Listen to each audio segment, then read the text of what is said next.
parle sur la nature du péché et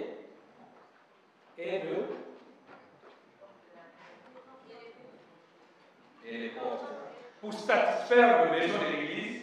Alors, je disais vendredi qu'il est très rare dans les assemblées qu'on prêche sur le péché. Souvent, les prédicateurs sont aujourd'hui et qui disent qu'il faut qu'ils soient en conformité avec le monde actuel. C'est-à-dire qu'il faut parler de l'onction, de la bénédiction, de la sémence, de tout ce qui fait du wow. Mais j'ai rappelé vendredi que tout cela c'est bien. Mais la sanctification et la purification c'est très important. Ça nous a amené à étudier quelques pensées de Dieu pour vendredi. Et dans la même pensée, le Seigneur me mettait à cœur aujourd'hui de parler de ce qu'on appelle l'équilibre spirituel ou la constance. Ça paraît simple, parfois incompréhensible. Mais la constance dans la vie, on enlève d'abord la vie spirituelle, mais dans la vie, quelqu'un qui est constant, c'est quelqu'un à qui on peut faire confiance. C'est quelqu'un qui peut aller loin parce que dans la constance, il y a plusieurs mots qu'on aura à détailler aujourd'hui qui sera très important dans nos vies. J'ai un passage que j'aime dans le livre de, je crois que c'est Jean chapitre 4, verset 24, je crois. C'est là où c'est dit Dieu est esprit. Il disait dans ce verset que Dieu est esprit, et celui qui doit adorer Dieu, il adore en esprit et en vérité. Donc, laisse-moi te rappeler que le Dieu que tu pries, c'est lui que tu sers, il est esprit. Alors, comme il est esprit, la manque de constance ou d'équilibre spirituel dans la vie peut t'empêcher de vivre beaucoup de choses. Entre autres, quand on prie, on s'adresse à un être qui est esprit, qui s'appelle Dieu, n'est-ce pas? Alors, le jour où on adresse une prière, Dieu le sait que voilà, j'ai prié le dimanche 8, je vais telle demande. Mais par contre, les jours où il va te répondre, personne ne le sait. Et c'est vrai que pendant, juste après ta prière, il te répond. Ou il te répondra dans 2 jours, dans 3 ans, dans 4 ans, dans 10 ans. Une chose est vraie, une bonne prière ne pourrit jamais. Donc, je vais rassurer à toi qui es dans la salle, toutes les prières que tu as faites, un jour, ça va germer, ça va pousser. Mais comme nous ne savons pas quand est-ce que ça va germer, ça va pousser, par manque de constance. À la seconde même, parfois, Dieu avait envoyé l'ange. Il dit, va remettre la bénédiction que ma fille a demandée. Il te trouve déjà écarté de la voie de Dieu. Ou affaibli. Et tu vas te dire, mais j'ai prié depuis des années, mais ça n'arrive pas. Parce que sans la constance, sans l'équilibre, tu étais déjà parfois écarté ou affaibli. L'ange retourne avec la bénédiction, il dit, mais j'étais apporté la bénédiction à monsieur, à la sœur, à tel, mais elle est plus équilibrée spirituellement. Vous savez, dans la Bible, il y a des hommes que Dieu a choisis. Mais il dira par la suite, je regrette d'avoir choisi cet homme. Amen.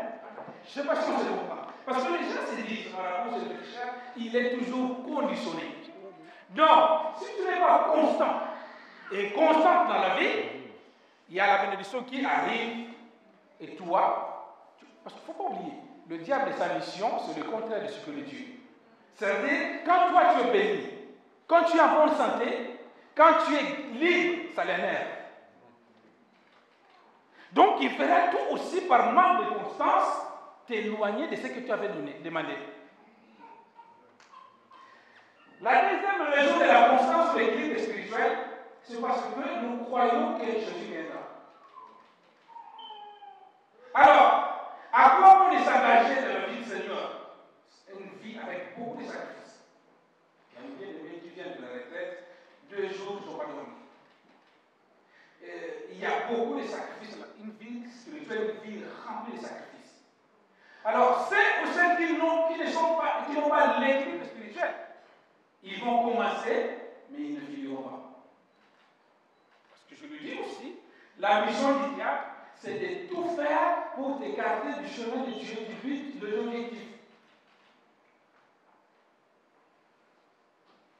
On a besoin d'être équilibré spirituellement. Parce qu'il y a un risque que les objectifs ne soient pas atteints. Je disais, c'est un petit terme parfois on oublie, mais hyper important dans la vie de ton enfant. La constance ou l'équilibre spirituel. Un chrétien qui n'est pas équilibré spirituellement, tu peux risquer de passer à côté de la bénédiction de Dieu. Parce que nous ne savons pas quand est-ce qu'il viendra. Nous ne savons pas quand est-ce qu'il viendra. Il a besoin des hommes qui sont fidèles au poste, mentalement et spirituellement. C'est pas pour une des raisons qui était venu. Il est venu, l'ange est venu t'apporter ce que tu avais demandé en 2010. Mais il t'a trouvé parfois cette période-là déséquilibrée spirituellement. Amen. Envoyez les textes. Que c'est lui qui a commencé avec vous cette bonne œuvre la rendra parfaite pour les jours de Jésus-Christ.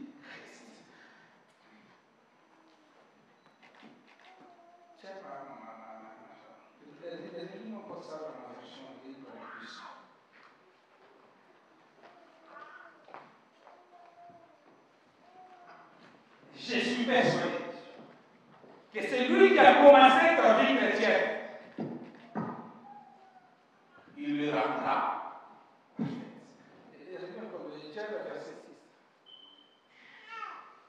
Je loue le Seigneur. Je suis certain de ceci.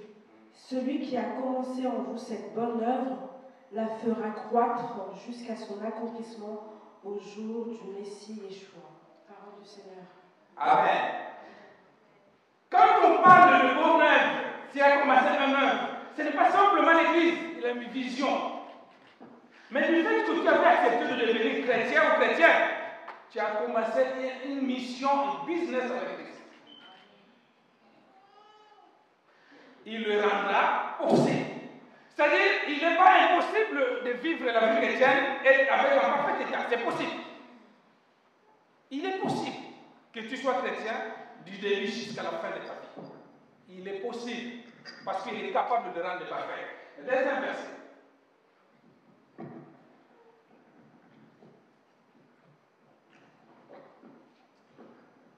J'avais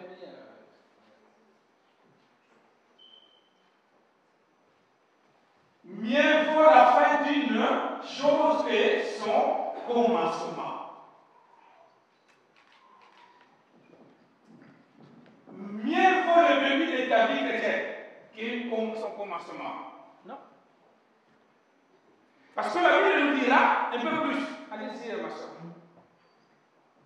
Je loue le Seigneur. La fin d'une chose vaut mieux que son commencement.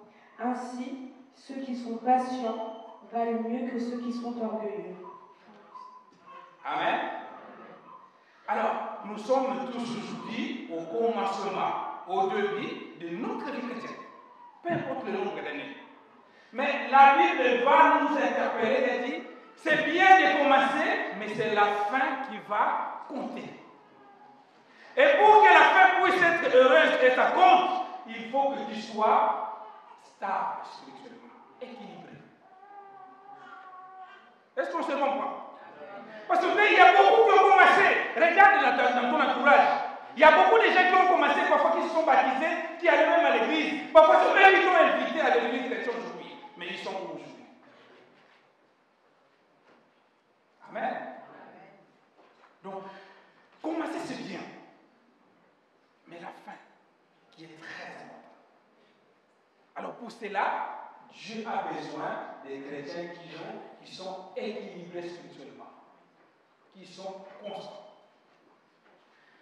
J'ai noté la définition de la constance.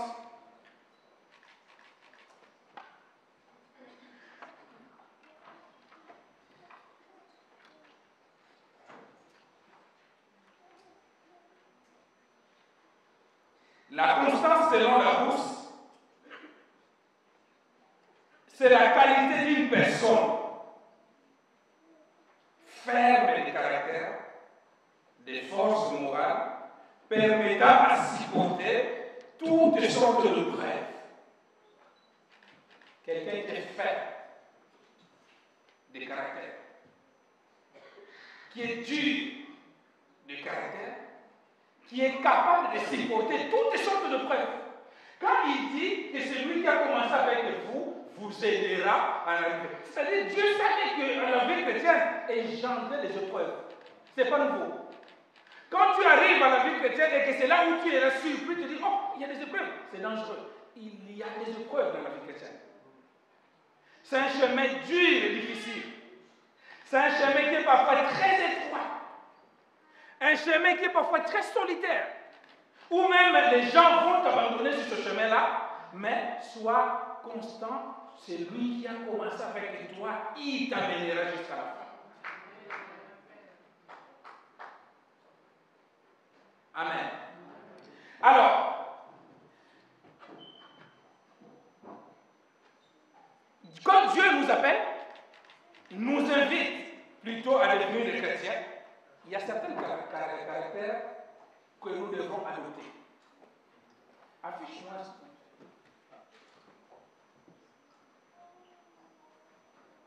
On va essayer d'enseigner en même temps et prêcher la parole de Dieu. Donc là, je suis païen. Païen. Pourquoi les gens échouent dans la vie chrétienne? Je vais revenir vers le béaba de la vie spirituelle d'aujourd'hui. Quand on veut réussir sa vie chrétienne, il y a quelques points qu'il faut. Il nous faut un point de départ. C'est lui ou celle qui est arrivé dans la vie chrétienne par hasard, ou bien par sentiment, ou parce qu'il y a beaucoup de gens dans son quartier qui se sont convertis, ou bien parce que ça fait honte de rester païen, il échouera. Parce qu'il y a certaines épreuves que Dieu a prévues dans nos vies, qui sont spécifiques à chaque individu, que sans la bonne préparation, tu n'arriveras pas. Il y a une chose aussi qu'il faut retenir, que parmi tous les gens qui seront en enfer, je le dis souvent, il y aura chrétiens à l'enfer que le païen. Pourquoi? Parce que, vous savez, regardez les gens qui se convertissent tard. Ce vieux-là, ce tonton-là, ce tante-là, tout le monde le critiquait, se moquait de lui, c'était alcoolique, et tout ce que vous voulez. Mais un jour, quand il va prendre la décision, il va même vous dépasser, vous qui étiez là pour des années. C'est une décision qu'on ne prend pas à la légère.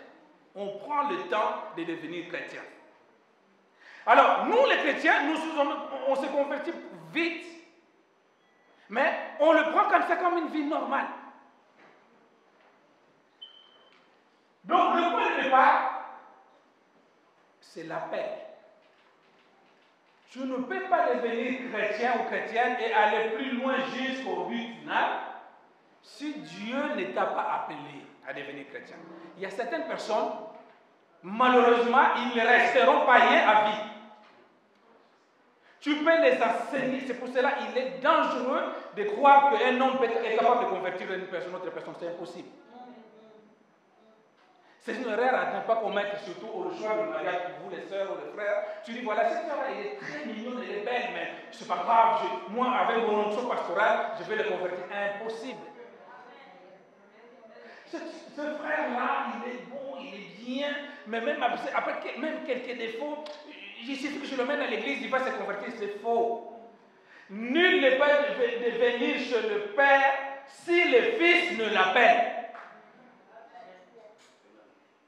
Si tu es devenu un chrétien, aujourd'hui une chrétienne, parce que tu as entendu une voix. Ce n'est pas parce que les gens sont venus t'évangéliser. Combien de tracts que nous jetons à la poubelle? Combien de séminaires où nous assistons, mais nous ne changeons pas? Mais le changement, l'appel, quand Dieu te dit, viens. Il y avait des gens qui étaient des pécheurs dans la Bible. Ils faisaient la pêche et ils vivaient de la pêche. Mais à un moment, Christ les a appelés. Matthieu, viens. Luc, laisse ton bistouri, viens. Un tel vient. Donc, si tu es devenu chrétien ou chrétien aujourd'hui, première chose, parce que Christ t'a appelé. Alors, entre l'appel et la personne, entre celui qui est appelé et la personne qu'on appelle, il y a une distance. Parce que si je suis à côté de mon fils, je n'ai pas besoin de l'appeler, je vais juste le faire signe. Est-ce que je comprends? Si on utilise le terme appel, c'est qu'il y a une distance. Ah, Isata, il est tout au bout là-bas. Je ne peux pas le faire signe si Dieu ne te pas. Donc, je suis obligé de l'appeler. Isata, viens. Tu es là-bas, Mayenne, tu arrives vers moi, Christ. Regarde le trajet qu'il fait. Et pendant tous ces trajets-là, il y a des obstacles. Ce qu'on appelle ce rêve. Parfois, quand il arrive là-bas, boum, chômage. Je dis, mais comment je vais faire? Comment? Mais l'objectif final, il faut qu'il arrive à la personne qui l'a appelé. Le chômage est réglé par la prière et il essaie d'avancer pour maladie.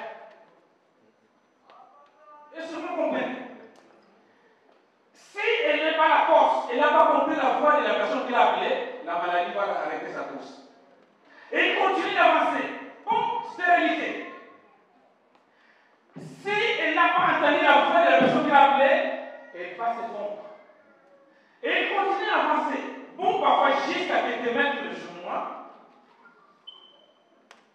une personne mal intentionnée dans l'église va le continuer. Combien de gens qui ont arrêté la course parce qu'elle a commencé bien, la maladie l'a arrêté. Prière, rien.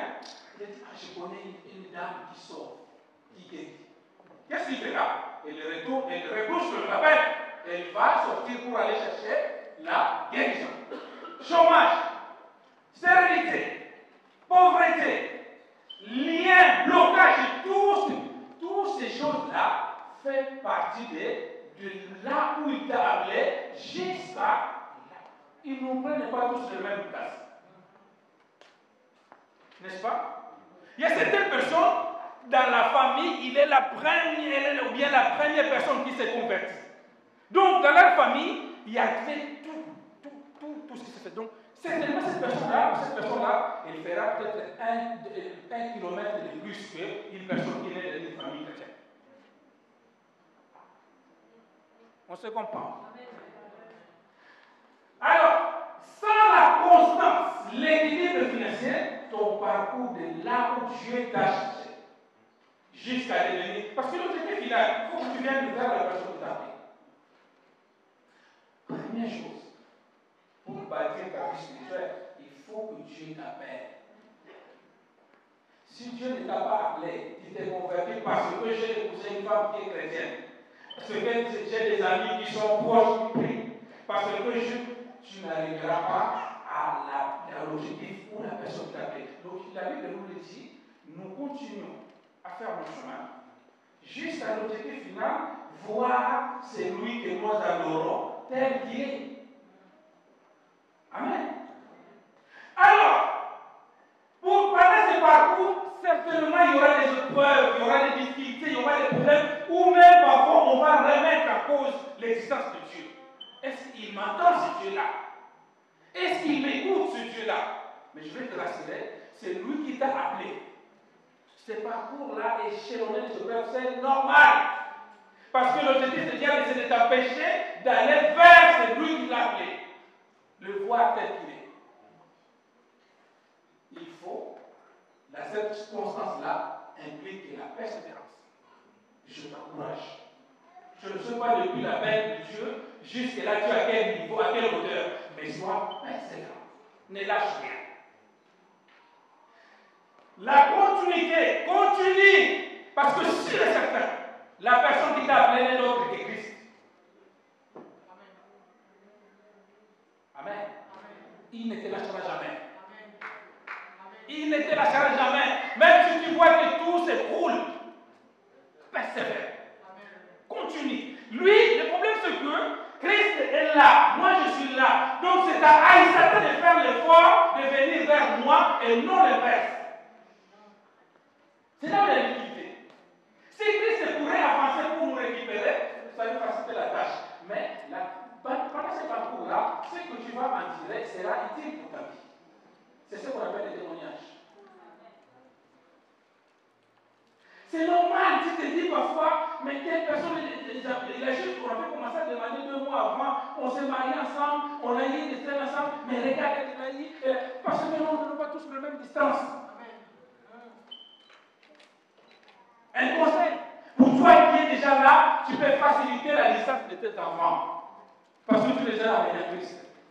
Les tables de kiss, tout ça, ils vont les éviter. Mais nous avons évité cela pour nos parents. Ça a allongé la distance. Mais s'il est certain, soyons persévérants et continuons la course. J'ai indiqué la fidélité. Vous savez, quand on est fidèle, restons fidèles. Ça paye la fidélité. Je vis dans la Bible des hommes et des femmes qui ont fait de la fidélité un point fort et ça paye. La fidélité, même quand tu ne vois rien aujourd'hui, reste fidèle là-dessus. On parle de Ruth aujourd'hui. J'aime l'histoire de Ruth. Cette femme qui épouse un homme décède par la suite. La belle-mère lui dit, ma belle-fille, rentre. Le mari que tu avais comme mon époux, il est mort. Je suis à l'âge avancé. Je ne peux pas donner encore. Nous t'aimons, belle-fille, dans notre famille. C'est rare. Mais nous t'aimons. Mais rentre. Ruth lui dit, maman, là où tu seras, je serai là.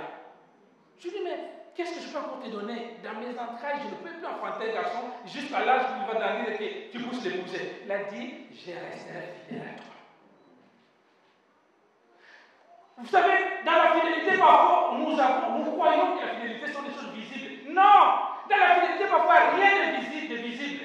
Mais certainement, si tu restes fidèle là-dessus, même les promesses qu'il t'a faites qui sont encore floues, ça se réalise.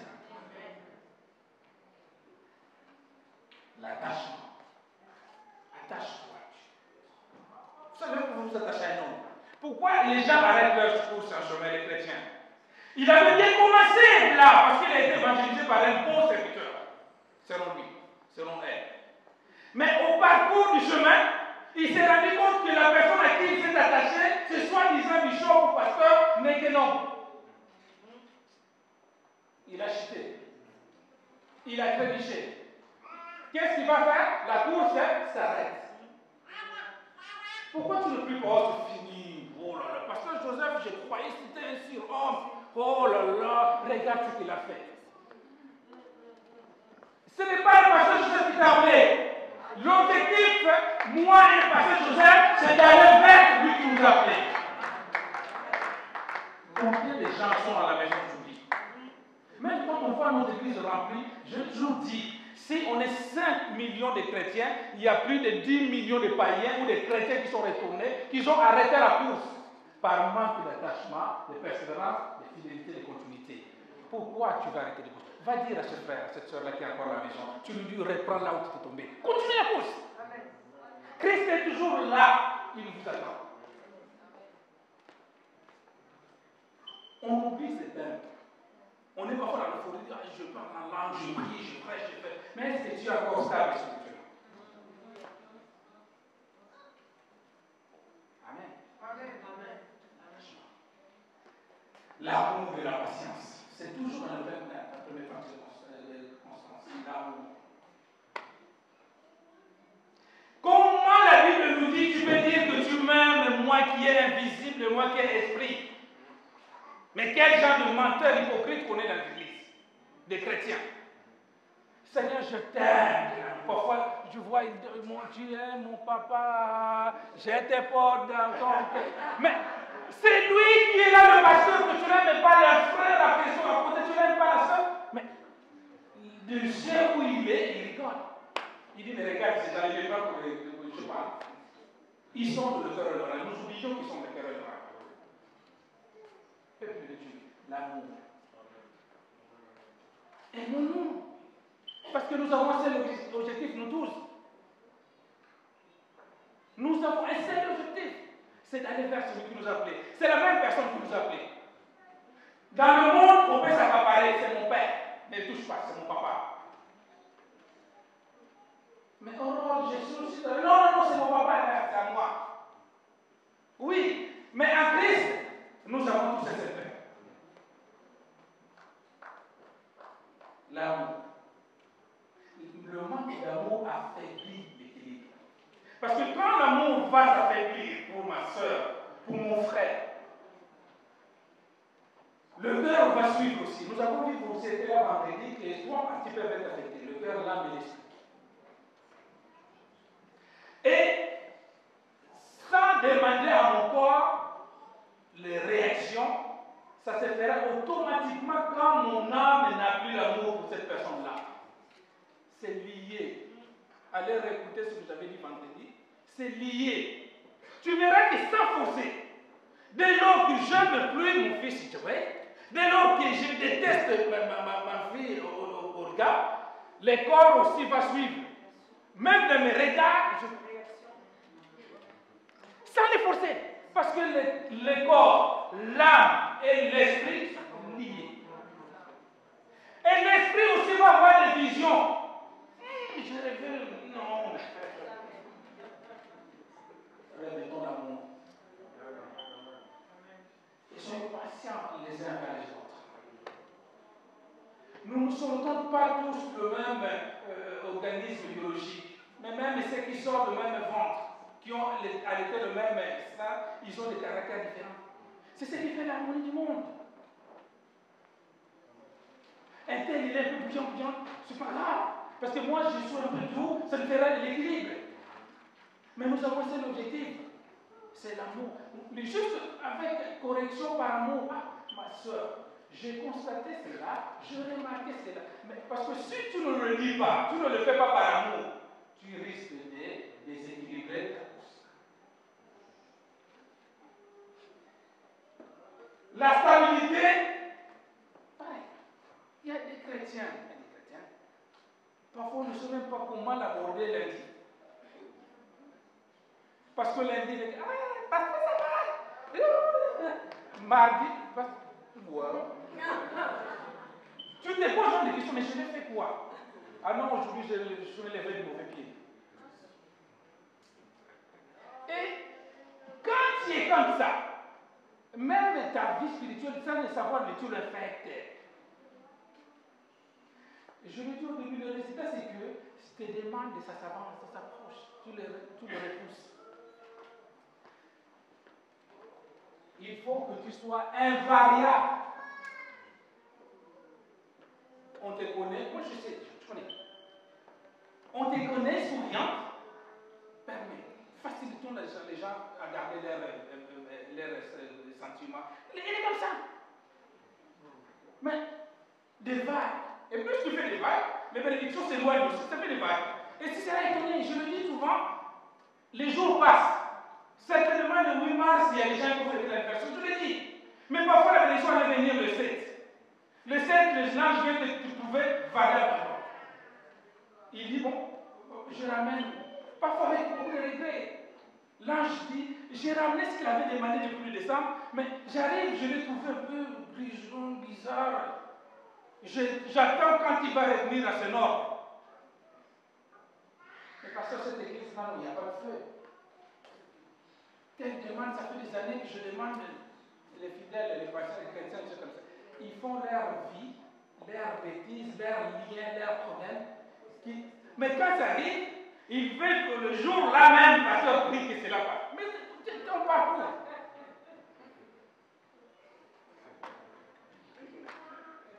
La régularité, la fermeté.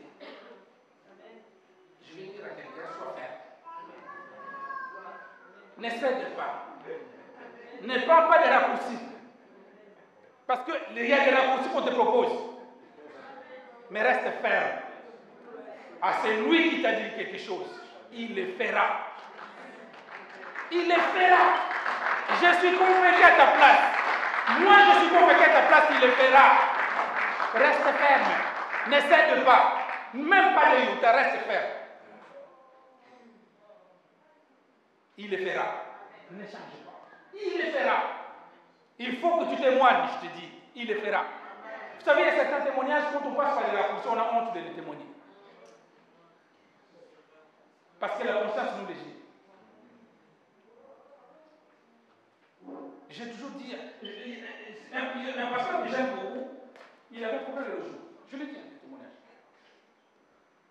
Il vivait dans un appartement qui était vraiment installé. Il a fait des demandes, ça ne marche pas. Je dis, pasteur, on tient, on va prier. Il y a 20 000 demandes sur Paris. Je dis, pasteur, tu n'es pas le 20 000 de personnes. On prie. Quand j'ai tourné le dos, il est parti voir des tontons qui font des business. Si tu donnes 20 000 euros, tu te feras vite, il sera sur la liste des. Ça passera en commission. Il a attendu, au lieu de rester ferme, il a donné 20 000 euros et il est passé en commission. Je ne sais pas comment ça se passe. Et quelques jours après, j'ai dit, on va déménager. Oh, gloire à Dieu, mais parce qu'il faut témoigner. Tu as des bénédictions, tu as pris des raccourcis, que tu n'arrives pas à les témoigner. Reste ferme. Parce que quand on s'est converti, pourquoi après on a du mal à tenir pour ces choses-là? Pour trois raisons. La conversion, j'ai noté, implique d'abord un changement. Quand c'est vraiment Dieu qui t'appelle, il va changer ta vie. Sans forcer. Si vraiment c'est Dieu lui-même qui t'appelle, il va changer ta vie. Alors, une vie appelée par Dieu, il n'y a pas de changement, c'est qu'il y a un problème. Et le changement, ce n'est pas forcé. C'est lui qui t'appelle, il va commencer à retirer tout ce qu'il a trouvé de mal à toi et remplacer du bien. Lui-même, il le fait. Ce changement-là, il est important. Mais alors, pour que ce changement soit total, il faut que ça implique ta vie. Premièrement, le changement dans ta vie. Le changement doit aussi impliquer ta mentalité. Et le changement doit impliquer ton raisonnement. Le changement doit se faire dans ces trois domaines. Donc, premièrement, quand tu t'appelles, automatiquement, il y a plus de changement. Le changement dans la vie. Autrefois, ma vie était comme ça. Mais maintenant, comme c'est lui qui m'a appelé comme ça, parce que l'objectif, c'est de venir vers celui qui nous a appelé. Et de rassembler comme cette personne-là. Donc, ma vie aussi doit faire un effort. Ma prière, comme je le dis souvent, c'est mes défauts, Seigneur, je dois être obstiné au changement de mes défauts. Car devient des qualités. Et moi-même, je ne peux pas. Parce que c'était ma nature. Personne ne peut changer la nature, si ce n'est que Dieu. Mais je vais commencer à prier pour cela. Nous faisons le verset. Parfois, dès qu'on arrive au Seigneur, on commence à prier pour le mariage, pour le mais prie d'abord pour le changement de ta vie. Quand tu commences à prier pour le mariage, pour les besoins de tout ce que nous voulons, l'argent, tout ce que... c'est pas mauvais. Mais s'il n'y a pas de changement, certes, tu auras le mariage, mais tu vas le détruire par ton mauvais comportement. Mais si tu commences par demander le changement, quand tu auras le mariage, le comportement sera bien et tu seras une femme heureuse. Quand tu commences à prier, au lieu de prier pour le changement, toi tu commences à prier pour l'argent. Tu auras l'argent, c'est normal. Parce que Dieu va répondre. Mais tu ne sauras pas faire un bon usage de cet argent-là. Il n'est pas étonnant qu'on envoie parfois à l'église, le pasteur qui prend l'argent de l'église va acheter une parcelle avec. Parce qu'il confond juste dans sa tête la caisse de l'église et sa poche. Entre les filles de l'église qui sont ses filles et ses femmes, il faut d'abord prier pour le changement. Alors pour cela, il faut reconnaître comment j'étais avant. Et qu'est-ce que je dois faire pour les détails? Le changement de mentalité. Les chrétiens, ils sont devenus chrétiens, mais ils ont la même mentalité qu'autrefois.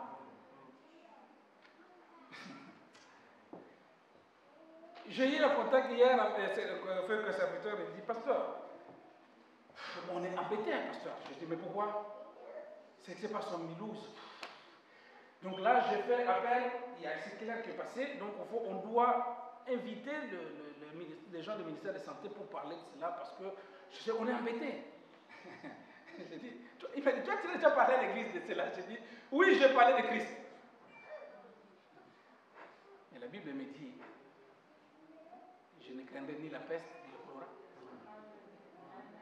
On doit utiliser les règles d'hygiène. C'est tout à fait normal. Parce que quand on est malade, on prend des Doliprane. Quand je sors du métro, je touche le bonbon, tout ça, je me lave les mains avec des savons. C'est tout à fait normal. Mais si réellement le nettoyage et les masques et tout ça peut réellement suffire, ça s'arrêtera demain. Mais il est important d'utiliser les règles d'hygiène. Il est important. Mais si le monde païen est dans le même panique que toi, et toi pareil dans le même, où est le changement de mentalité? Hein? C'est pour cela les démons, les sorciers sont beaucoup, ils rigolent, parce qu'on a plus peur d'eux aussi, le même païen, que la même chose que le païen a peur des démons. Les chrétiens ont la même peur que les païens. Changement de mentalité. Ça existe. Mais moi, ma Bible me dit ceci. Des raisonnements. On doit raisonner comme, pas comme autrefois. Changement de mentalité, de raisonnement, de vie. Ces trois choses-là, si ça rentre dans la première étape de changement. La deuxième chose que tu dois maintenant amener après le changement,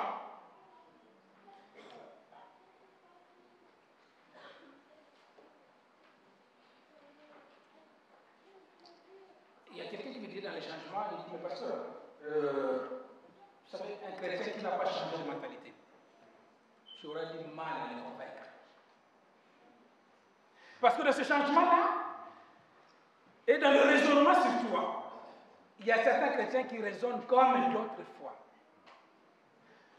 Frère, on ne voit plus ces derniers temps. Oh, tu sais, j'ai autant de factures à payer. Donc du coup, j'ai multiplié 5 boulots pour essayer de combler cela. Et je fais, même les dimanches. C'est bien. Mais si tu raisonnes comme une autre fois, c'est pas mauvais.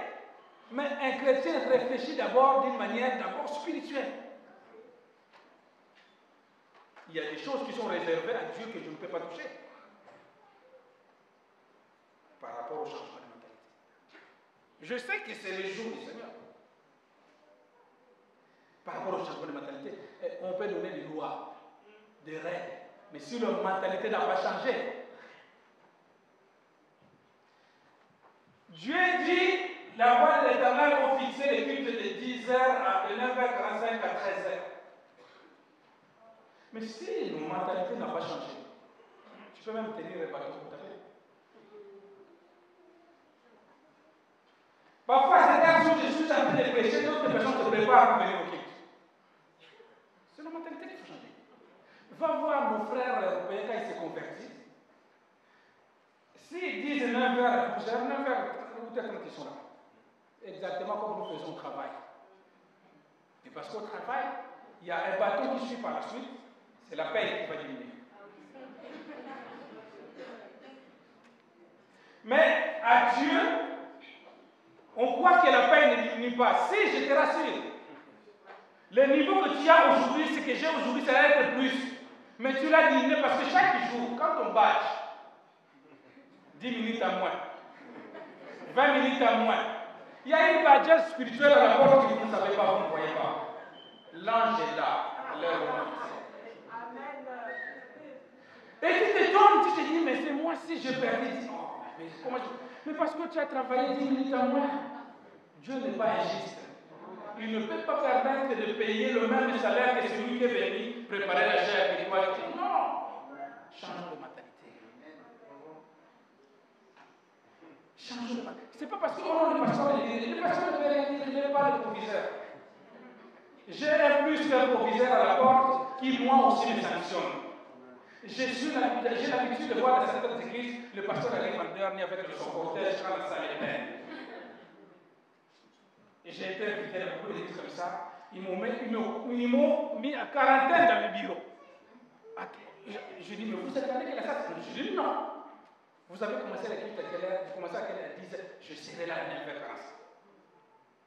Oh non, pasteur, toi tu peux même venir à 10 heures. Je dis, non. Pour que l'ange puisse me pointer 10 minutes et tout, non. On ne le voit pas. Dieu est esprit. Les choses de l'esprit. C'est tu dois t'étonner que tu avais commencé la même distance, mais tu as un salaire en moins. Il y a des jours, il y a des mois où tu n'es pas payé par cet esprit. C'est pour cela que tu t'es réveillé à découvert. C'est pour cela que tu souffres. Tu appelles cela des démons, mais ce n'est pas des démons. Sois seulement fidèle à Dieu et tu verras.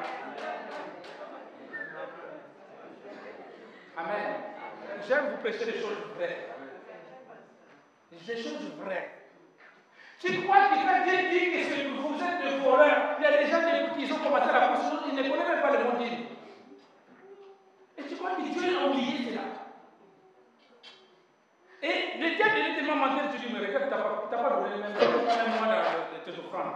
Même pas la dîme. Mais regarde, tu t'en sors bien. Tu allais t'en sortir encore 100 fois mieux si tu donnais.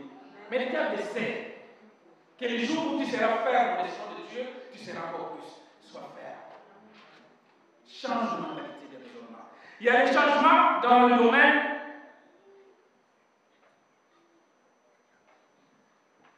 qui peut booster. Alors, la deuxième chose, quand tu fais ce changement-là, marche dans ta tête que Dieu est un vainqueur. Un chrétien reste un vainqueur. Mon longue, tu es là où tu es, même si tu vois que le diable te met à terre, tu es un vainqueur.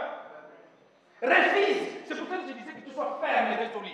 Moi-même, quand les choses n'arrivent pas ou bien ne va pas, mais dans ma tête, je n'accepte jamais l'échec. Jamais. Jamais. Pour ceux qui me connaissent, ils me disent, mais celui-là est fou. Oui, je suis fou en chose. Parce que celui qui m'a appelé, il m'a dit cela. Je suis ferme. La foi peut frayer un chemin là où les gens ne voient pas. Ça peine. Quand maman est arrivée pour venir, vous savez, première année, deuxième année, troisième année, quatrième, ma prière était quoi? Je dis, Seigneur, tu as dit qu'il n'est pas bon que l'homme soit seul. Je dois goûter le mariage même avant que tu... Donc, arrête d'abord de ta venue. Je dois d'abord goûter le mariage avant que tu viennes. Et ça fait 20 ans que je goûte le mariage. Amen. Sois résolu. Sois révolutionné. Pourquoi vous acceptez que les gars vous mettent KO? Et même si tu mets KO, je vais te dire une secret spirituel. Vous savez, dans un combat de boxe, il t'a mis KO pour la santé. C'est pas grave, c'est le deuxième round. Mais au 9e round, tu seras vainqueur. Amen. Ne lâche pas. Tu porteras ce que Dieu t'a dit. Je suis différent parce que moi, je suis différent de tout ce que m'a fait. Je vous ai dit, souvent quand on commence les églises, il y a déjà 10-15 personnes. Mais moi, j'étais seul, il m'a dit, bâtis l'église, tu vois la foule. Tu vois la foule que je t'ai montrée. Je lui ai dit, jusqu'à présent, je sais que la foule va venir. Vous êtes là, et ils vont venir. Crois ce que Dieu t'a dit. Même si aujourd'hui, tu es un 5e KO, continue encore 3 rounds, tu vas gagner.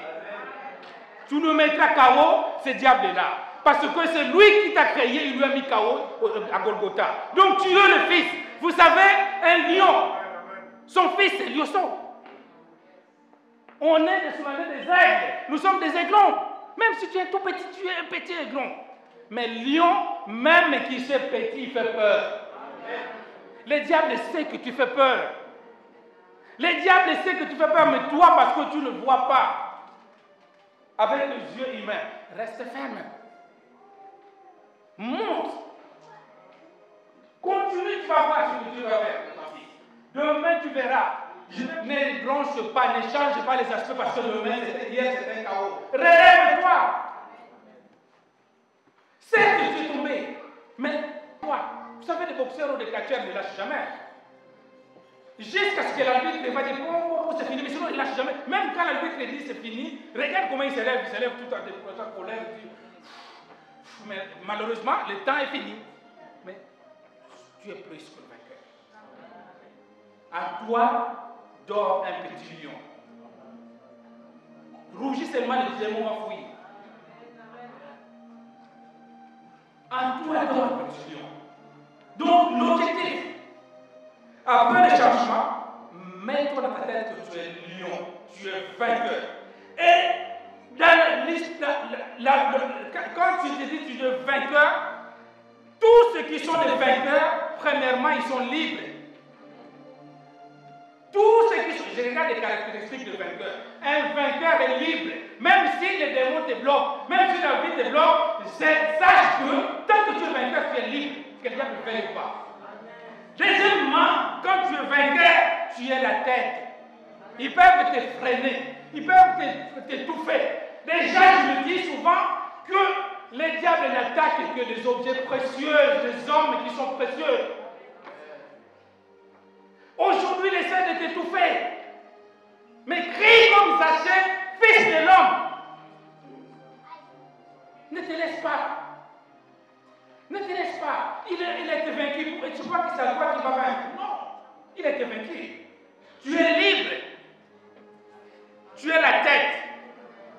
Tu es le fils ou fille du royaume, comme j'aime l'appeler souvent.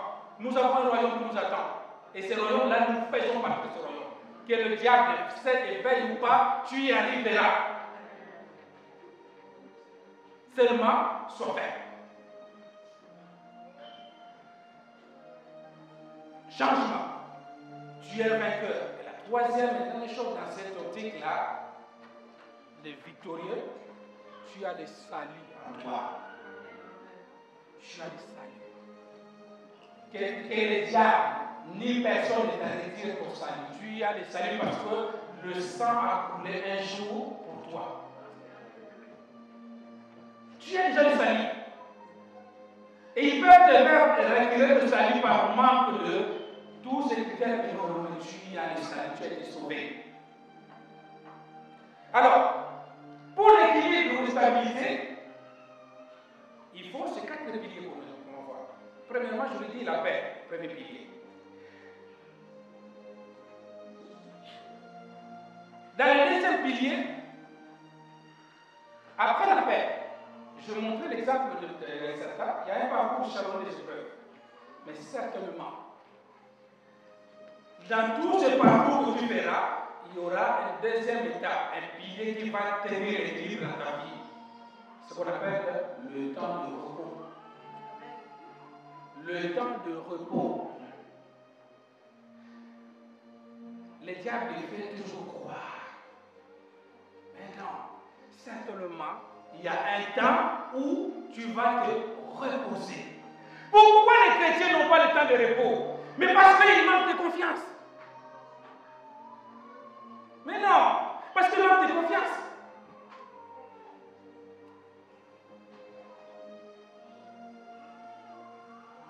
Tu dois un jour te reposer. Même la Bible nous dit que jamais permettra que ce frère puisse dépasser le degré de ta foi. Mais regarde comment le diable peut te dire, oh, c'est depuis des années que ça dure. Combien de fois tu as essayé? Oui! Mais certainement, dans le plan de Dieu, dans ton parcours, entre là où tu as appelé juste et là où tu es, il y aura un temps où tu vas te reposer. Fais confiance à Dieu. Tu ne te reposes pas parce que tu fais confiance, tu ne fais pas confiance à Dieu. Fais confiance. Il y a ce qu'on appelle la grâce. Certainement, il a fait à ta place. Repose-toi un moment.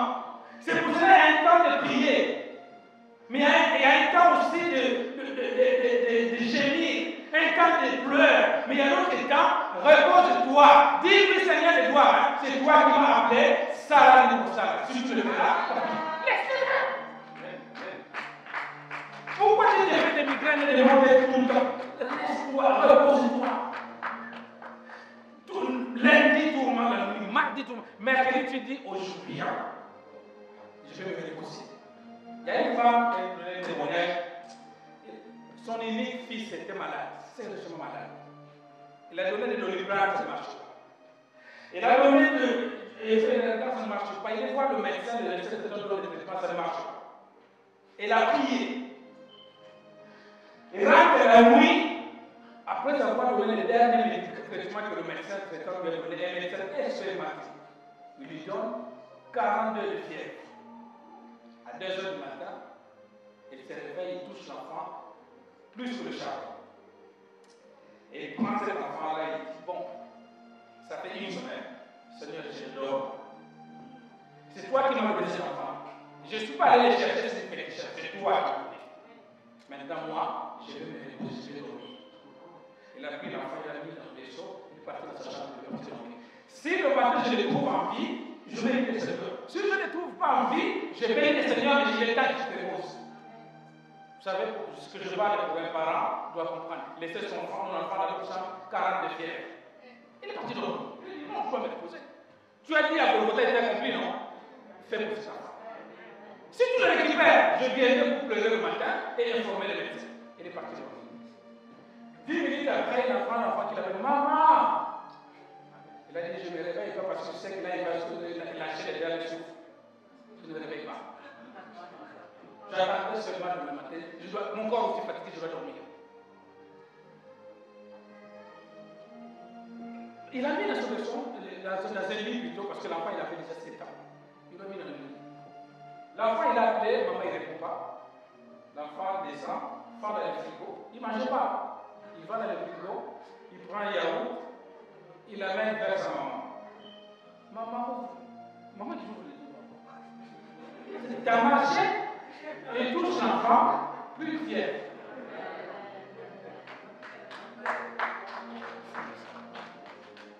Il y a un Dieu. Tu sais, quand tu essaies de tout faire de ta propre effort, tu vas t'épuiser. Je le fais. Recours sur recours, papier rejet. Recours au frère rejet. Commission de recours, j'ai rejet. Tribunal d'instance rejet. Au commissaire de réfugiés. À un moment, je dis, je ne fais plus rien. Tu m'as dit une seule chose, que là où je voulais reprendre mon pied, tu me le donneras. Je marchais plein de haute. Jusqu'à un moment donné, il s'est obligé. Vous savez, quand le temps arrive et que tu comprends le principe de Dieu, ça arrivera. Repose-toi. Fais confiance à ce Dieu-là. Pourquoi on ne se repose pas trop? Parce qu'on n'est pas sûr de ce Dieu-là. Je te rassure aujourd'hui, fais confiance à ce Dieu-là, dors. Laisse-lui agir. Laisse-lui agir. Quel est le conseil que tu n'as pas donné pour ton mari, pour ta femme, pour qu'il change? Il ne change pas. Laisse son Dieu faire. Si tu te mets dehors, c'est pas grave, tu prends ta valise, tu ne le verras pas. Parce que le Dieu touchera son cœur. Tu as gêné. Tu as pleuré. Tu as tout fait. Tu l'as même fait semblant parfois de quitter pour qu'il revienne. Laisse faire maintenant. Dors. Repose-toi. Le Dieu qui l'a appelé, il s'occupera de son cas. Il sait bien le faire. Les chrétiens sont épuisés. Les chrétiens sont épuisés. Surtout les gars qui les chrétiens sont fanés. Ils sont fanés. Je viens rappeler à quelqu'un aujourd'hui, il y a un temps de repos. Dans ta marche, tu ne peux pas faire 50 ans sur la terre, 100 ans sur la terre, toujours marcher, il faut que tu te reposes. Parce qu'il faut laisser le temps à ce Dieu qui t'a appelé de prendre son travail. Fais comme cette femme-là, fais ton travail, je vais passer. Repose-toi. Repose-toi. Pourquoi tu manques l'équilibre? Parce que tu ne te reposes pas. Tu crois que tu peux faire mieux que Dieu? Non! Tu as fait ce que tu peux faire. Hein? Laisse. Laisse faire. Et vous savez, quand vous nous laissez la place, il est fait mieux. Il est fait. Troisième, avant-dernière étape, il faut voir, pour avoir l'équilibre de ta vie spirituelle, il faut viser l'éternité. Les chrétiens vivent sur la terre comme si c'était leur siège, leur résidence. Non. Non, nous sommes des passagers. Tout ce que tu peux faire sur la terre, que ce soit dans ta vie spirituelle, que ce soit dans ta vie sociale, vise toujours la notion d'éternité. Même dans les affaires, dans les business, les chrétiens sont pauvres. Pourquoi? Parce que quand il a un business, il voit seulement aujourd'hui. J'avais un tonton qui a eu la grâce. On lui a donné un bâtiment comme ça à Paris. Gère. Tu me ramènes juste ce que tu as vu de me ramener. Tonton, il m'appelle. Premièrement, il me dit, mais tu viens, j'ai acheté cette marque. Hein? Je dis, oh, bien. Et après, je suis dit, oh, lui-même de là, d'un bâtiment à Paris, il a créé des lieux pour les fêtes, pour le mariage, pour les églises. Il est devenu patron. Le grand bâtiment de 5 étages, on lui demandait à l'époque 8 000 francs. 8 000 francs. Lui est devenu patron de tantine. La tantine va préparer là-bas, cuisine, courant, tout ça. Grand patron. Et moi, après, à un moment donné, bon, il n'y a plus de courant dans le bâtiment. Parce que la facture est de 40 000 et l'entrée, 10 000. C'est-à-dire, il y a Jacques qui a plus de courant dans tout bâtiment, c'est quoi ça? Mais c'est vous qui avez fait ça. Non.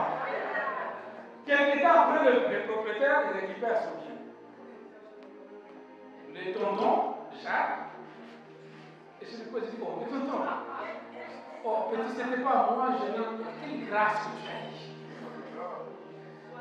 On voit qu'aujourd'hui, c'est pour ça qu'en fait, Dieu ne nous bénit pas quand tu vois qu'on est encore trop petit à l'esprit. Les femmes, les voitures, tout ce que tu n'as pas pu faire, tu le récupères. Vous savez, hein, les temps passés, on ne les reprend pas, c'est fini, on ne les récupère pas. Ça, c'est sûr. Ne fais pas ça. Il y a certaines personnes, ah, je me suis marié tôt, et ça n'a pas marché, c'est divorcé, maintenant je vais récupérer ma vie. Non, reste en Christ. On ne récupère pas le temps. Quand tu vas essayer de le récupérer, c'est là où tu vas. Les autres qui ont fait le même parcours, ils ont dit, toi, quand tu vas essayer de le récupérer, tu vas tomber sur quelqu'un qui va te donner les cigarettes. Attention. Il faut oublier. Maman, je m'ai rétabli comme ça. J'étais bien, je suis venu prier. Mais maman, je m'ai rétabli comme ça. Et puis j'allais dire bonjour au pasteur, il ne m'a pas calculé. C'est fini, je ne fais plus. Il n'y a plus l'amour. Mais regarde la notion d'éternité. Regarde la notion d'éternité. La plupart des gens qui vont te pousser à arrêter leur course, ils continuent. Pourquoi les gens ne regardent pas la notion d'éternité? Parce qu'ils ne savent pas qui les a appelés. J'étais dans une assemblée, moi, je vais terminer bientôt, dans une assemblée où j'avais fait 7 ans, si j'ai un bon mémoire. Mais dans cette assemblée-là, le premier jour où je suis arrivé, le pasteur m'a dit, je vois un frère qui va servir le Seigneur.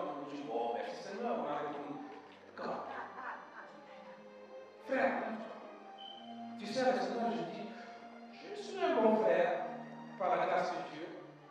D'accord. Tu as une église, pas pour l'instant, mais j'ai une pensée de Dieu. D'accord.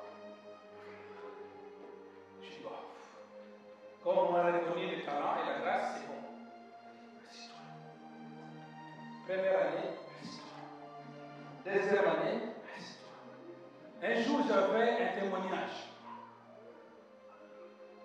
Je pris le micro pour passer. Il va prêcher. C'est sûr que s'il prêche, ce qui est en lui va sortir, il va bouleverser le système ici. Des frères et des sœurs sont venus me voir. Frère Joseph, oh, tu as quelque chose de Dieu. Tu sais que là on t'étouffe. Il faut que tu partes. Va crier, tu vas voir. Nous, on est prêts à te suivre.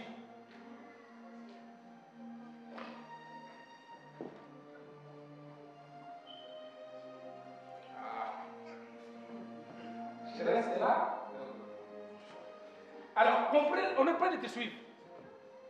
Vous savez, on n'est, je ne sais pas combien de personnes ici. On a été appelé par la même personne, mais on n'a pas entendu le même message, pas le même sens d'appel. Et je lui dis, nous avons la même distance à parcourir. Ce qui commence comme ça, vous savez, écoute, c'est l'oreille, c'est très important dans la vie. C'est fait pour écouter. Mais à l'intérieur de l'oreille, il faut mettre 2 choses. Soit c'est des cotons, ou c'est un filtre.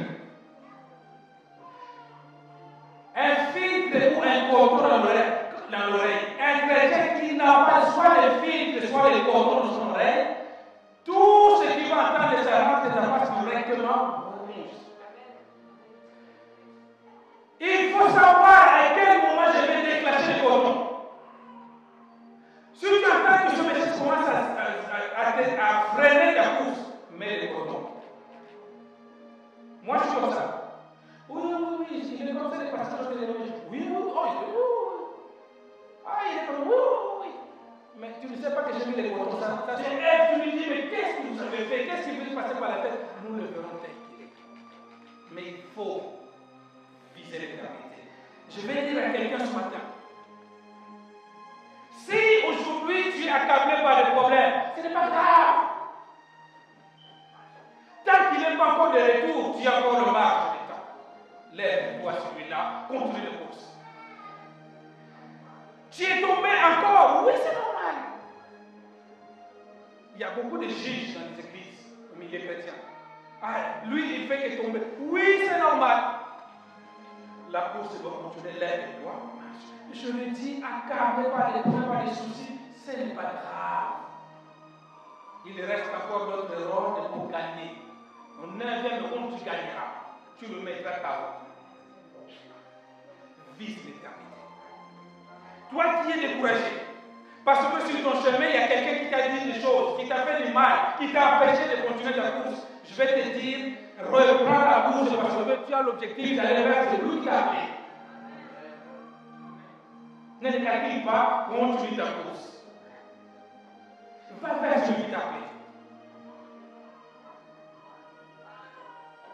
Certainement, il fera quelque chose.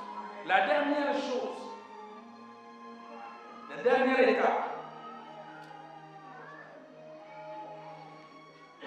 je t'en supplie, n'arrête pas ta marche. N'arrête pas. Lève-toi maintenant, continue ta course. La dernière étape qui fait, je ne sais pas si vous avez bien compris, ces 4 choses-là, je dis, ce sont les piliers qui maintiennent l'équilibre et la constance. Donc, je disais la paix, le temps de repos, viser l'éternité, et puis la dernière chose qu'on voit. Et tout ce que nous allons voir là, ça fait juste partie de la paix, première étape. Alors, les dernières étapes, ce sont les 4 piliers. Donc, si du côté gauche, tu as la paix. Du côté droit, tu as le temps de te reposer. Du côté troisième pilier, on a dit tout à l'heure, c'est la notion d'éternité. Nous allons clôturer les piliers avec les 4 piliers qui s'appellent la relation avec les autres. Ça reste aussi la course de beaucoup de personnes. Nous sommes obligés de cohabiter dans ces bateaux que nous sommes. Nous sommes obligés de cohabiter dans ce jardin d'Éden qui est l'Église. Nous sommes obligés. Nous sommes obligés de garder les bonnes relations avec des gens. C'est avec leur caractère qu'on le fera. J'ai toujours pris cet exemple des jardins d'Éden. J'ai toujours pris l'exemple des bateaux, des larges et des Noé. Nous prendre l'Église dans cette optique-là. Il dira à Noé, ouvre l'arche, fais rentrer 2 années tout animal qui existe sur la terre. Je pense que, je ne sais pas quel animal qui s'est mis à côté du perroquet, il a souffert. Parce que le perroquet, nuit et jour, il ne fait que parler. Mais pendant tous les jours, vous attendez que le déluge se calme, cet animal-là est à côté. Je ne sais pas si on se comprend. C'est caractère. Je ne dis pas qu'il est mauvais, non. Il en est grave. Mais parfois difficile. Mais parfois impossible de supporter Papa Isaac. Je ne dis pas qu'il est mauvais. Mais la sœur Robert me dit, mais n'en parle pas. Je ne dis pas qu'il est mauvais. Même au moment où on est derrière, il dit, mais comment je fais pour supporter la sœur m'a dit, mais je te dis une chose. C'est juste pendant 14 jours que le déluge se calme. Quand on sera au paradis, nous n'habiterons pas sur le même quartier, même rue. Tu vas reprendre ta vie normale. Toi, tu parleras plus dans ton lit, on te laissera chanter. Mais ici,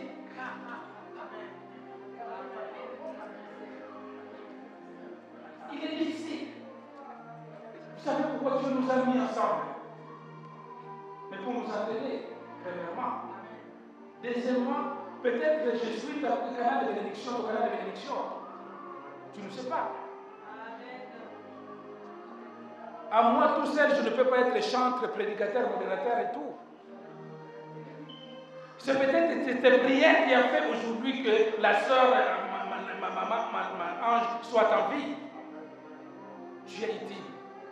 Avec tes défauts et tes qualités. Tu es utile. Je veux dire à une personne ce matin, restons unis. Nous sommes dans cet acte-là.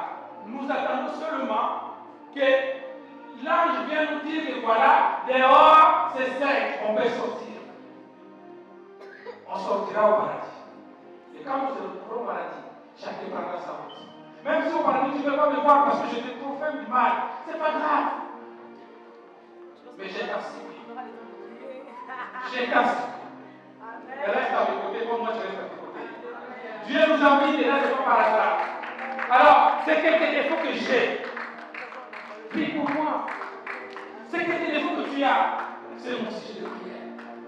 Mais ça fera de nous les 4 piliers qui gardera l'équilibre.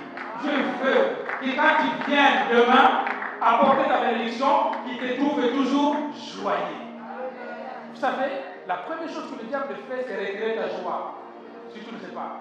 Il insiste dans la parole de Dieu, je crois dans les Thessaloniciens, il dit, j'insiste, je répète, soyez toujours joyeux. Mais quand l'un de ces piliers n'a pas honte, tu n'as plus l'équilibre. Je vais te demander, frères et sœurs, fils et filles du royaume, qui est ce message, restons constants. Amen. Est-ce que vous pouvez lever la bouche pour vous déclarer parole?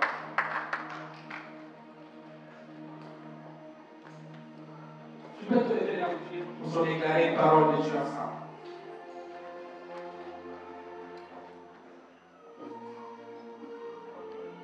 Je vais t'inviter simplement de voir parmi ce que nous verrons les étudiants tout à l'heure. Moi, je vais prier. Je prendrai qu'une minute de prière. Mais après cette prière, mon souhait est ce que tu puisses rétablir l'équilibre et tout reste constant. Pendant que moi je prie, du fond de ton cœur, tu connais quelques points que tu as pu toucher. Ça sera ton sujet de prière pendant que moi je suis en train de prier. Éternel Dieu et moi, nous faisons confiance à toi, Père. Parce que ton objectif est le but, tu veux nous voir à tes côtés tous les jours. Permets, Seigneur des armées. Toi qui sondes nos cœurs de rein, tu connais réellement les défauts et les qualités. Permets, Père, le Dieu du changement, le Dieu qui transforme nos cœurs et nos vies, transforme le cœur de mon frère, transforme le cœur de ma soeur. Nous allons bientôt tout à l'heure s'approcher au table du Seigneur. Nous voulons prendre la Sainte Seine, mais je t'en supplie, Père, que nos cœurs soient libérés de tout partout. Que nos cœurs soient souples de ta présence. Parce que je sais qu'au travers de la Sainte Seine, quelque chose peut passer dans ma vie. Quelque chose peut passer dans la vie de mon frère et de ma soeur. Bénis ce message. Bénis les cœurs qui étaient touchés par ce message. Bénis les oreilles qui ont écouté cette parole et qui le mettront en pratique. Que toute la gloire te revienne dans le nom de Jésus-Christ. J'ai ainsi déclaré. Amen. Soyez bénis, Père.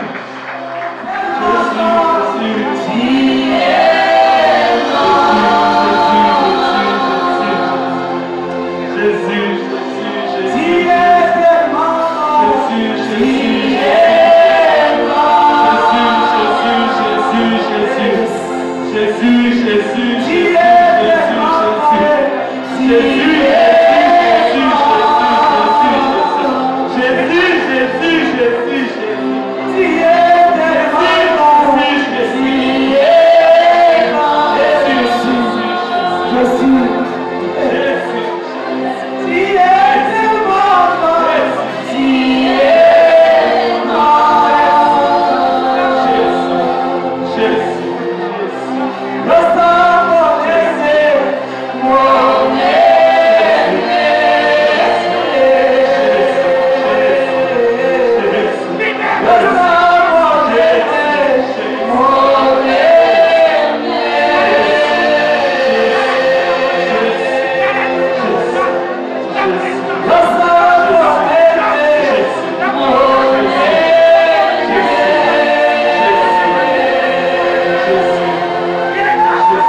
Jésus, Jésus, Jésus.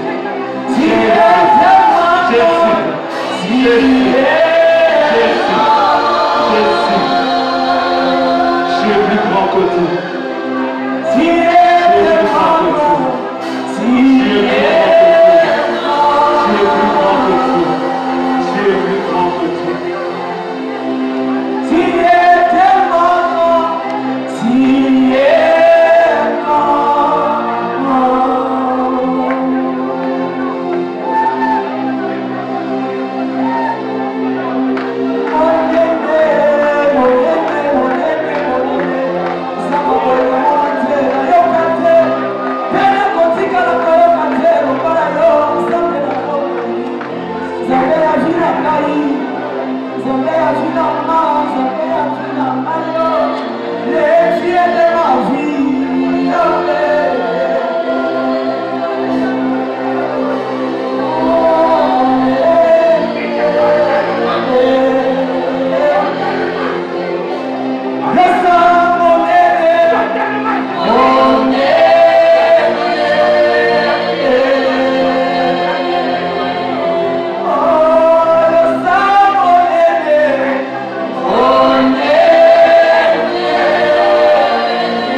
grand.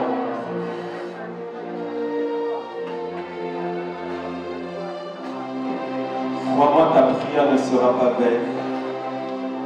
Ta prière n'a pas été vaine.